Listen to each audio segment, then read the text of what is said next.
Idaho murders. Cop take hours of video from gas station after clerk spot white car on night of stabbing.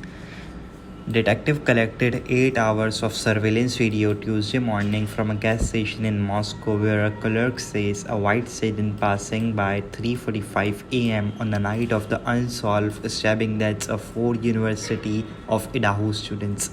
According to store workers, an overnight assistant manager told Fox News Digital that she's been reviewing the tapes a little bit over the past few days, looking for clues in her downtime on the graveyard shift. She said she was not working on the night of the murders.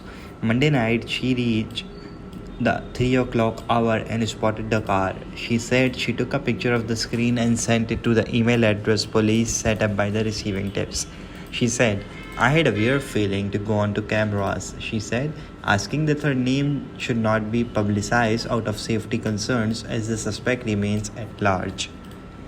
The car drove by real quick, he said, and turned down a side street of Highway 8.